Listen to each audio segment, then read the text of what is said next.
عطا کر دنیا قبا میں خیر و برکت ہم کو، ہو راضی تو صدا ہم سے، سکون دل ہمیں بھی دے۔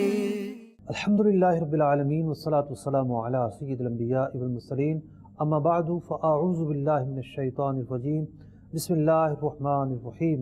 الصلاة والسلام علیک یا رسول اللہ وعلی آلک واصحابک یا حبیب اللہ۔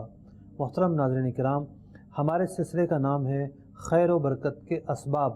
پچھلے پروگراموں کے اندر، پچھلے سلسلوں کے اندر بات ہوتی رہی ان اعمال پر جن میں خیر و برکت چھپی ہوئی ہے۔ ہم نے جاننے کی کوشش کی وہ کون سے اعمال ہیں جن سے خیر و برکت حاصل ہوتی ہے، لیکن آج کے سلسلے میں ان چیزوں پر گفتگو کریں گے جن کی وجہ سے خیر و برکت اٹھ جاتی ہے، یعنی وہ چیزیں خیر و برکت کے اپوزٹ ہوتی ہیں اور خیر و برکت کے متضاد ہوتی ہیں۔ ان میں سے سب سے پہلی چیز ہے ظلم۔ ظلم کرنا فقر کو لے کر آتا ہے، ہلاکت کو لے کر آتا ہے۔ ظلم جو ہے اس سے بستیاں ویران ہو جاتی ہیں، ظلم کی وجہ سے گھر جو ہے ویران ہو جاتے ہیں، ان میں اداسیاں چھا جاتی ہیں۔ اللہ رب العزت قرآن مجید فرقان حمید میں ارشاد فرماتا ہے، وَلَقَدْ أَهْلَكْنَا الْقُرُونَ مِنْ قَبْلِكُمْ لَمَّا ظَلَمُوا، اور تم سے پہلے کے گاؤں اس لیے ہلاک کیے گئے کہ ان کے رہنے والوں نے ظلم کیے۔ ایک اور جگہ ارشاد فرمایا گیا، وَتِلْكَ الْقُرَىٰ أَهْلَكْنَاهُمْ لَمَّا ظَلَمُوا، اور اس گاؤں کو اس لیے ہلاک کیا گیا کہ اس کے رہنے والوں نے ظلم اختیار کیا۔ نبی اکرم علیہ السلام کی کئی احادیث مبارکہ میں اس حوالے سے یہ چیزیں ملتی ہیں کہ ظلم کے تعلق سے کیا کیا ہلاکتیں سامنے آتی ہیں۔ حضرت وہب بن منبہ رضی اللہ تعالیٰ عنہ ارشاد فرماتے ہیں، اذا ہم الوالی بظلم او عمل به ادخل اللہ النقص فی اہل مملکتہ، اگر کوئی ملک کا والی ظلم کو اختیار کر لے تو اللہ تبارک و تعالیٰ اس پوری بستی کے اندر پھر ہلاکت پیدا کرتا ہے، اور اس بستی کے اندر نقص پیدا ہونا شروع ہو جاتا ہے اور پستی کی طرف وہ معاشرہ جانا شروع ہو جاتا ہے۔ تو ظلم کسی بھی طرح کا ہو، خواہ قتل کی صورت میں ہو، خواہ ایذا پہنچانے کی صورت میں ہو، خواہ نقصان پہنچانے کی صورت میں ہو، ظلم کی ساری قسمیں ایسی ہیں جس میں ہلاکتیں پوشیدہ ہیں، اور بالخصوص فقر کو لے کر آتا ہے ظلم۔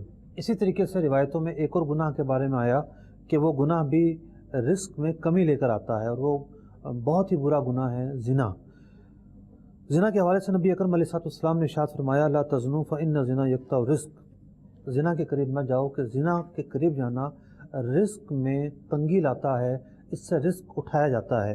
حضرت وہب رضی اللہ تعالیٰ عنہ فرماتے ہیں کہ تورات شریف میں لکھا ہوا ہے کہ الزانی لا يموت حتى يفتقر، کہ زانی اس وقت تک نہیں مرتا یہاں تک کہ وہ غربت کو اور افلاس کو نہ دیکھ لے۔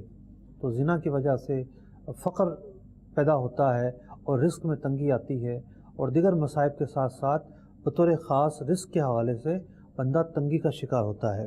اسی طریقے سے حضرت زینب رضی اللہ تعالیٰ عنہ سے مروی ہے، بارگاہ رسالت میں عرض کرتی ہیں، یا رسول اللہ صلی اللہ علیہ وسلم انہلک وفینا الصالحون، یا رسول اللہ کیا ہم ہلاک ہو جائیں گے حالانکہ ہمارے درمیان تو صالحین رہتے ہیں؟ نبی اکرم علیہ السلام نے ارشاد فرمایا، نام اذا کثر الخبث، کہ معاشرے کے اندر جب خبث یعنی زنا کی کثرت ہو جائے گی تو پھر وہ معاشرہ اپنے آپ کو ہلاکت پر پیش کرے گا۔ اس سے یہ پتہ چلا کہ جو نیک لوگ ہیں ان کا جو اثر ہے، ان سے جو نفع پہنچنا ہے، وہ معاشرے کے لیے کس قدر خیر و برکت کا باعث ہے، اور جس معاشرے کے اندر زنا عام ہو جاتا ہے وہ معاشرہ ہلاکت پر پیش ہوتا ہے، طرح طرح کے مصائب پیدا ہوتے ہیں۔ آپ دیکھ لیں، آج ہم شکوہ کر رہے ہیں کہ جناب گرمی بڑھ رہی ہے، گرمی بڑھ رہی ہے، نہ جانے یہ کن برے اعمال کا نتیجہ ہو۔ تو بہت ساری چیزیں ایسی ہوتی ہیں جو مصائب کی شکل میں، پریشانیوں کی شکل میں، مشکلات کی شکل میں ہمارے سامنے آ رہی ہوتی ہے، ہمارے امور کو مشکل بنا رہی ہوتی ہے، اس کا سبب ہمیں نہیں پتہ ہوتا، اور بہت سارے گناہ اس کے پیچھے ہوتے ہیں بعض اوقات، اور وہ گناہ اس کا سبب ہوتے ہیں، اور ان گناہوں کی وجہ سے وہ مشکلات کھڑی ہوئی ہوتی ہیں۔ آپ دیکھیں زنا کے حوالے سے ہمارے معاشرے کے اندر کتنی خرابیاں پھیلتی چلی جا رہی ہیں۔ رمضان المبارک کا مہینہ ہے، رمضان المبارک کے مہینے میں لوگ نیکی، تقوی اور پرہیزگاری کو اختیار کرتے ہیں، لیکن اسی معاشرے کے اندر کچھ لوگ رمضان میں بھی وہ ہوں گے کہ جو عید پر ہونے والے ان فحاشی اور عریانی پر مبنی پروگراموں کی تدابیر کر رہے ہوں گے، پلاننگ کر رہے ہوں گے، شباب اور کباب کی محفلوں کو سجانے کے پلان کر رہے ہوں گے۔ تو کیا ہمارے معاشرے کے اندر عید پر رقص و سرور کی محفلیں نہیں سجتی؟ کیا زنا کی دعوت دینے والی محفل کا انعقاد نہیں ہوتا؟ کیا ہمارے معاشرے کے اندر ایسی چیزیں نہیں پائی جاتی کہ جہاں پر لوگ پھر بالآخر ہیجان کا شکار ہو کر زنا پر مجبور ہوتے ہیں؟ ہمارے ہاں چھوٹی بچیوں کے کیس بڑھتے چلے جا رہے ہیں۔ ایک دانشور نے بڑی اچھی بات کہی کہ جب اسٹیج پر نیم برہنہ مجرے ہوں گے اور لوگ ہیجان کا شکار ہو کر باہر نکلیں گے تو ان کو اپنا آپ خالی کرنے کے لیے جو نظر آئے گا وہ اس پر معاذ اللہ حملہ آور ہوں گے۔ تو اصل دار و مدار اس بات پر ہے کہ ہم ان دوائی کا خاتمہ کریں، ان امور کا خاتمہ کریں کہ جو زنا کی طرف اکساتے ہیں۔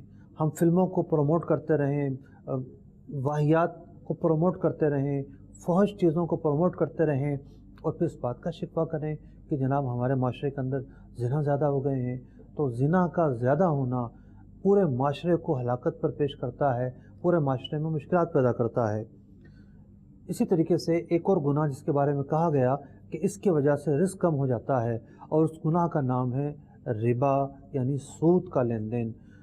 اللہ رب العزت قرآن مجید فرقان حمید میں ارشاد فرماتا ہے یمحق اللہ الربا ویربی الصدقات، اللہ تعالیٰ ربا کے اندر خیر نہیں پیدا فرماتا، ربا کے اندر ہلاکت پوشیدہ ہوتی ہے، لیکن جو صدقات ہوتے ہیں اللہ تبارک و تعالیٰ اس میں اضافہ فرماتا ہے، اس میں خیر فرماتا ہے۔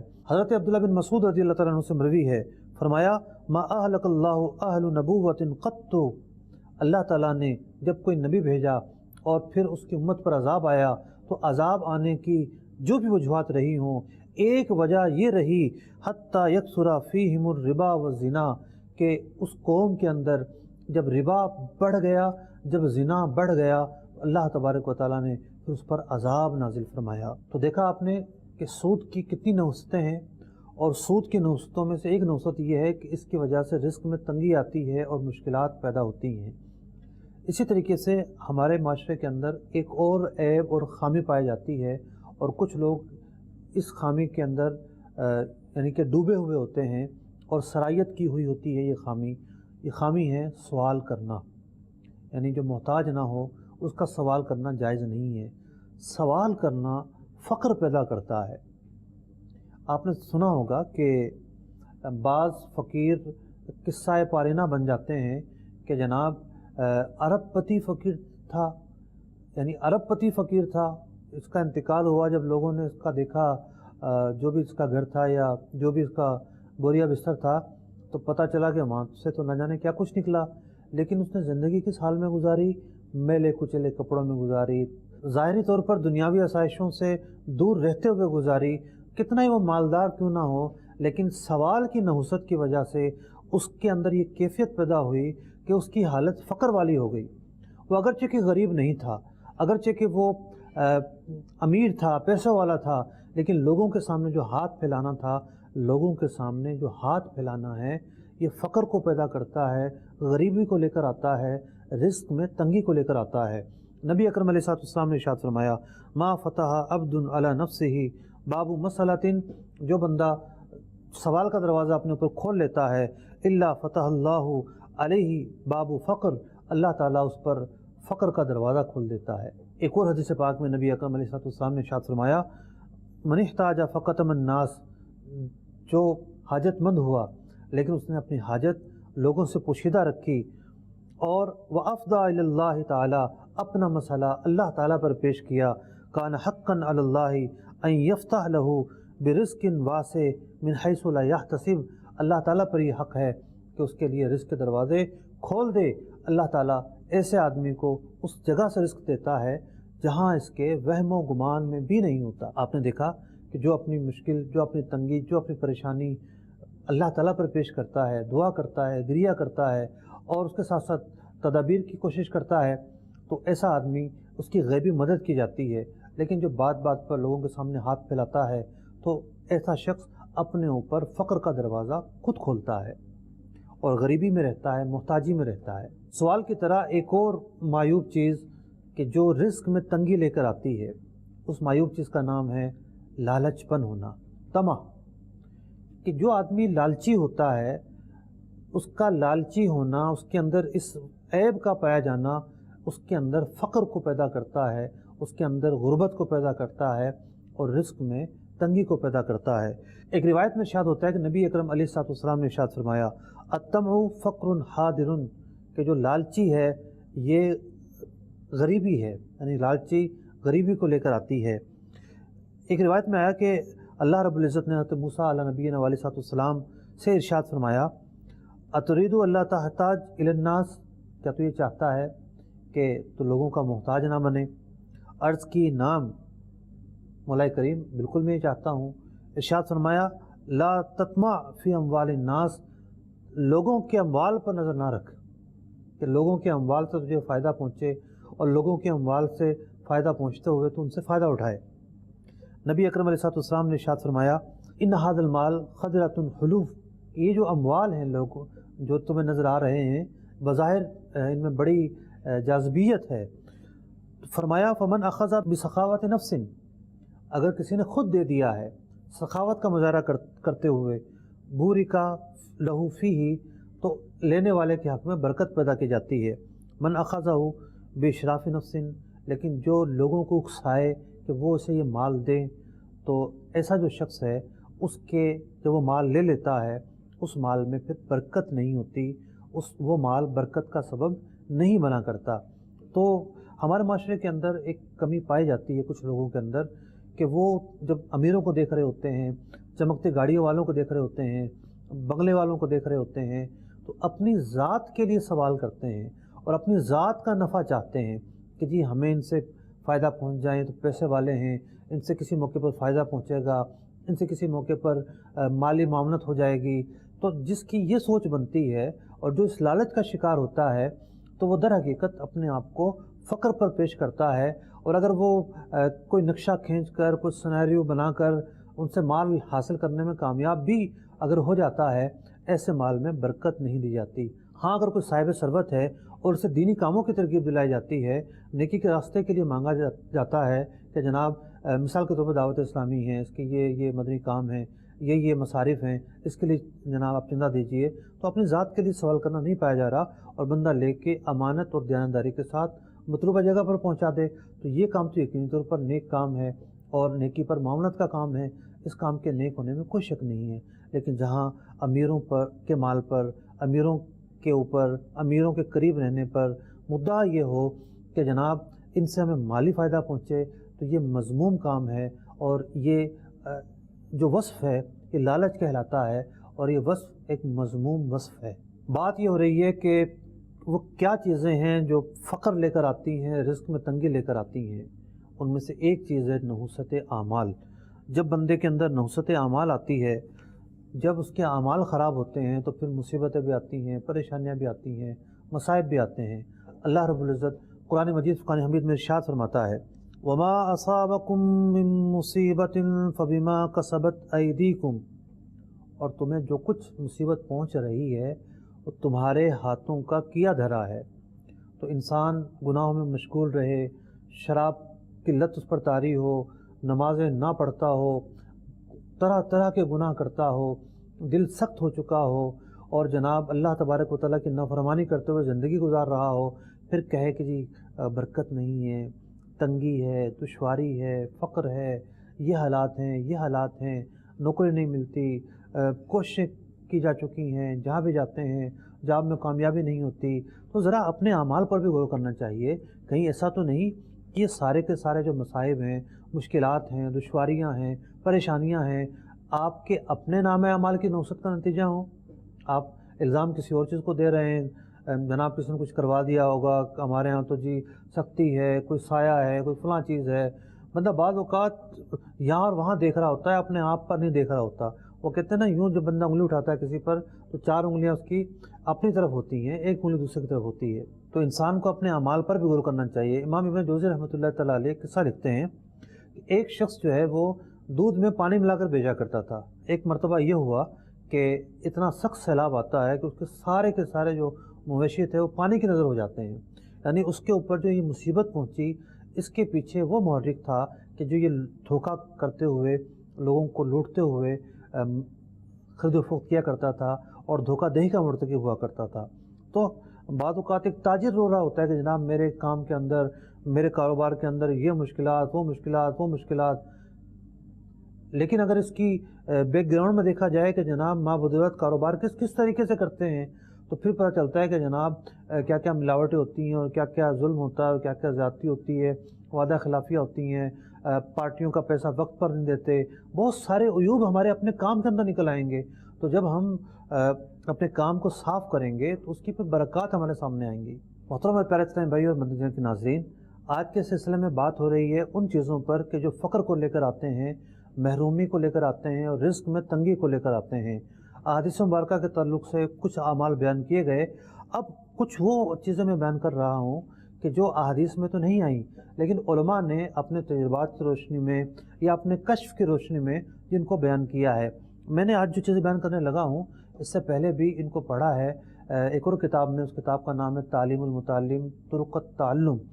یہ کتاب راہ علم کے نام سے چھپتی ہے اور تقریباً 2002 میں یا بلکہ اس سے بھی پہلے میں نے اس کا ترجمہ کیا تھا اور اس کے بعد سے یہ مکتبۃ المدینہ سے چھپ رہی ہے.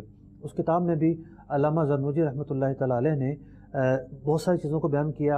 اور اس وقت جو میرے سامنے کتاب ہے علامہ جمال الدین شافعی رحمۃ اللہ تعالیٰ علیہ جو 8ویں صدی کے بزرگ ہیں، انہوں نے بھی اس سے ملتے جلتے اور کچھ کم زائد چیزوں کو بیان کیا ہے کہ ان کی وجہ سے فقر آتا ہے، تنگ دستی آتی ہے، رزق میں تنگی آتی ہے. تو یہ علماء کے اپنے تجربات میں یہ چیزیں شامل رہی ہیں یا انہوں نے اپنے کشف سے ان چیزوں کے حوالے سے یہ جو چیزیں ہیں یہ بیان کی ہیں. فرماتے ہیں کہ پیاز یا لہسن کا جو چھلکا ہے یہ جلانا، یعنی وہ چیزیں بیان ہو رہی ہیں جو فقر کو لے کر آتی ہیں اور تندرستی کو لے کر آتی ہیں. پیاز اور لہسن کا چھلکا جلانا، منہ کے بل لیٹنا، رات کے وقت جھاڑو دینا، اسی طریقے سے گھر کی صفائی چھوڑ دینا، گھر میں جالے اڑ جائیں اور گندگی پھیل جائے، گھر کو صاف نہ کرنا، یہ فقر کا باعث بنتا ہے.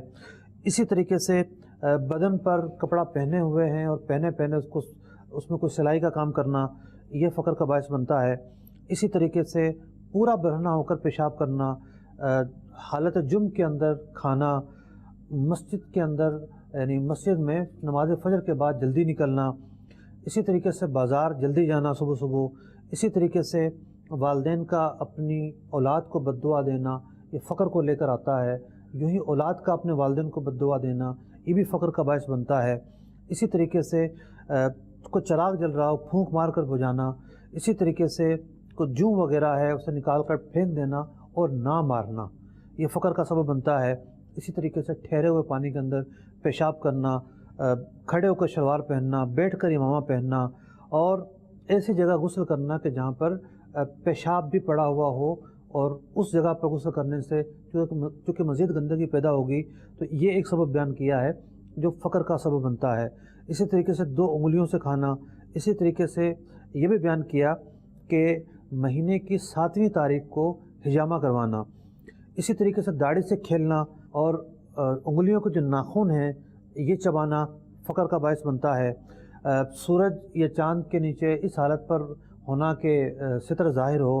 اسی طریقے سے بلو براز کرتے ہوئے خانہ کعبہ کو پیٹ کرنا یا خانہ کعبہ کی سمت جو ہے وہ منہ کر کے بیٹھنا. اسی طریقے سے نماز میں جماعیاں لینا اور بیت الخلاء میں تھوکنا یا پھر راکھ پر تھوکنا، یہ بھی فقر کا سبب بنتا ہے. اور علامہ جمال الدین شافعی رحمۃ اللہ تعالیٰ علیہ مزید لکھتے ہیں اور جو سب سے محرک سبب ہے، سب سے تیز جو سبب ہے فقر کا، وہ ہے نماز ترک کر دینا. کہ نماز ترک کرنے والے کے رزق میں تنگی بہت تیزی سے پیدا ہوتی ہے، فقر بہت تیزی سے پیدا ہوتا ہے. اللہ رب العزت ہمیں تمام رذائل سے بچنے کی توفیق عطا فرمائے، اور جو باتیں بالخصوص ہم نے حدیث مبارکہ اور قرآن کی روشنی میں سماعت کی ان پر عمل پیرا ہونے کی توفیق عطا فرمائے. اللہ تبارک و تعالی محرومیوں سے دور رکھے، محرومیوں کی طرف لے جانے والی چیزوں سے ہمیں بچائے، سعادت مندی عطا فرمائے، خیر عطا فرمائے، برکتیں عطا فرمائے. اپنے حبیب علیہ الصلوۃ والسلام کے صدقے ہمیں رحمت میں رکھے، برکت میں رکھے، وقار، سکینہ، قرار عطا فرمائے. آمین بجاہ النبی الامین صلی اللہ تعالی علیہ وسلم۔ عطا کر دنیا قبا میں خیر و برکتیں ہم کو، ہو راضی تو سدا ہم سے سکون